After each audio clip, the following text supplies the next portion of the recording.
week 8 of the college bets for IDP Plus. We've got player prop red hot coming off a 3-week run. We've got the lock of the week, and we have the parlay of the week to get to. Week 8 college football. It's getting hot right now. So let's get into it.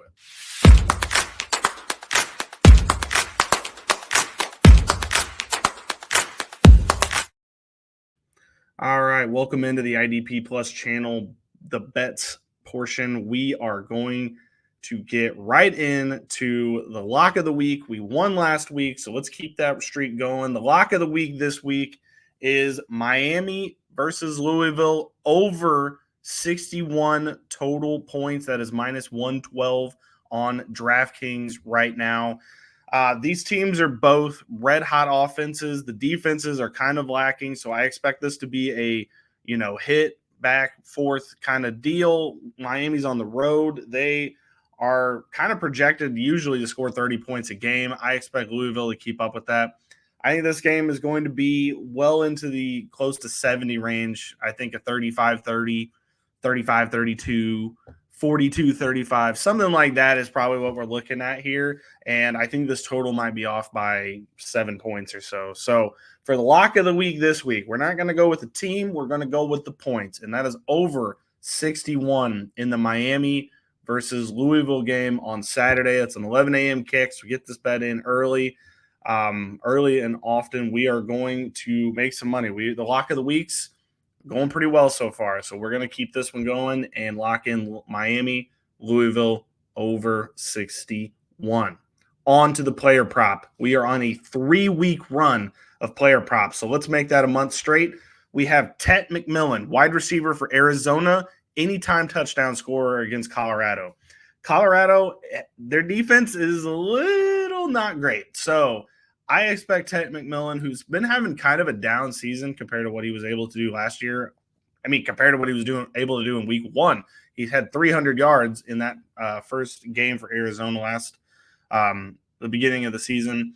We're going to go with the Colorado-Arizona. This is at Arizona. It's a 3 p.m. kick, so it's not even one of those late-night weird games. We're going to go with Tet McMillan, minus 150, anytime touchdown. We are on fire with these anytime touchdowns.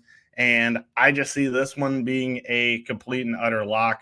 There's 2 other guys in this game. If you wanted to pivot to the Colorado side, LeJontay Wester, we went with him last week. It ended up closing at plus 100. So if you were able to hop on it then, you got really good odds. And that was an easy first quarter touchdown.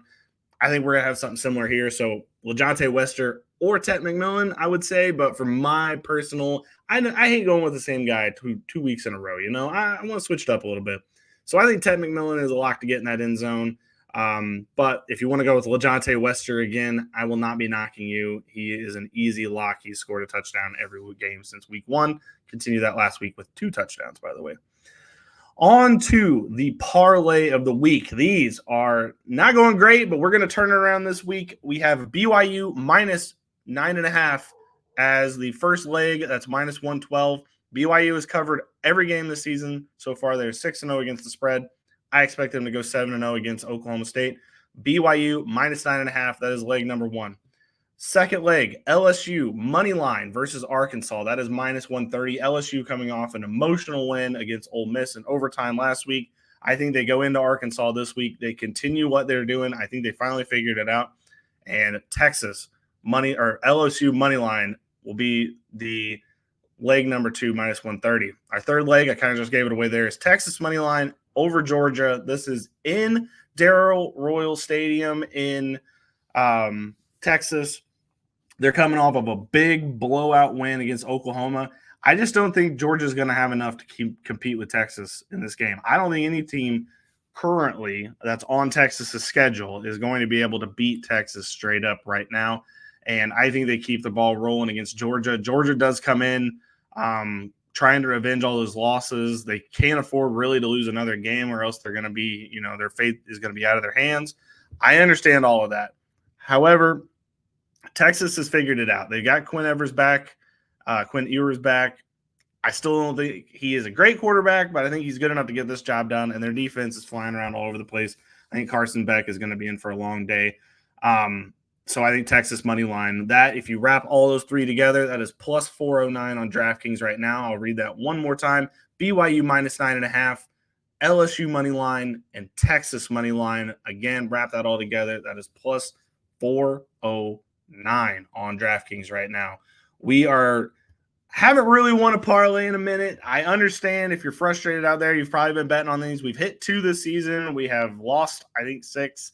So I get that, but these are high odds things. You need 3 things to happen for them to hit. I don't need to explain parlays to you if you are a parlay guy, but I can understand, or you can understand that, you hit one, you make all the money back that you lost for all the other ones. That is just how the parlay world works. However, let's recap the bets again real quick. The lock of the week this week is Miami of Florida at Louisville, over 61 total points in that game. Again, every model you look at has this game closer to 70 points total. I don't think this should be a surprise. It might be a slow start with it being 11 a.m., but I think by the time the points start flowing, you're going to be fine. Cam Ward looks like a Heisman Trophy winner. They're trying to get him to score as many touchdowns as possible to get those odds up. So I expect Louisville to keep up with them. These defenses are not amazing. So on to the player prop. We have Tet McMillan, wide receiver, Arizona, minus 150, anytime touchdown. These have been on fire lately. We have hit 3 in a row. We are going to go for the 4th in a row to make it a month straight of hitting these player props. That is Tet McMillan, anytime touchdown, minus 150. And to wrap it up, we have the parlay of the week. We need one of these in the bank. I think this is what's going to get us there. BYU minus 9.5. Again, 6-0 against the spread. I'm looking for them to make it 7. LSU money line over Arkansas. Texas money line over Georgia. Wrap all 3 of those together. You're having plus 409. I think you're going to be able to make all the money back that we have been losing in these parlays with this one right away. I am not worried at all. As far as the Heisman Trophy goes, I know that Ashton Jonty and Travis Hunter are the 2 that are kind of headlining the discussion right now. And those are neither tickets that I gave out at the beginning of the season. I ran over back in June why certain people were going to win the Heisman. And right now, if you followed my advice, at least if you put a couple of bets in on the Heisman trophies, I gave you Jalen Milroe looking a little shaky, I understand. And I also gave out Cam Ward, which I think is the ticket that you're going to want to have in this situation. Miami is going to continue to win games. The ACC is incredibly weak. I think the only real test that they're going to have is Louisville this week and then Clemson in the ACC championship. And I'm looking for Cam Ward to just completely keep throwing 300 yards every game. I think his yardage is going to be insane. His touchdown total is going to speak for itself. And he's going to have Miami sitting there undefeated. And we saw Jaden Daniels last year given he had video game numbers at LSU, but he was on a bad LSU team and they still were able to get him the Heisman Trophy. I think Cam Ward is going to have some similar thing to that this year. I get it. Ashton Jonty for Boise State is having an insane season. I just think the group of 5 thing is going to be held against him at some point in time. And the Travis Hunter piece, at what point do we look at Shedeur? That's the ticket I put in, was the Shedeur piece of it. And it is crazy to have a wide receiver play cornerback at the same time. And that is is that the best player in college football? Probably. But it's probably more for the draft. I don't know if it's for Heisman because the numbers aren't really speaking Heisman. It's just like the fact that he has done, 100-yard receiving games first and gotten an interception that saved a game, like those kind of things.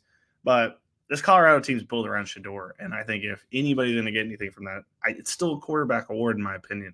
I know we're having these fun discussions now in October, but I think by the time we get to the actual giving of the award in December, we're going to be back to the quarterbacks being Cam Ward versus Shedeur. That's just the way I believe it. But so if you have those tickets in, I think you should feel good about yourself right now. Still in good spirits. All right. Well, we are going to head out on that note. Thank everyone for tuning in. I really appreciate these each and every week. If you have any notes, if you want to come yell at me, my Twitter is @OmbreVendor. It's on the screen now for the audio audience, @OmbreVendor. Come yell at me. I love to hear any and all feedback, good or bad. If I made you money, happy. If I didn't make you money, I understand. Come talk to me. Thank you. Have a great day. Thank you for watching the IDP Plus YouTube network. If you enjoyed this video, give it a thumbs up and don't forget to subscribe to our channel. Be sure to tap the bell icon to get notified whenever we upload new content.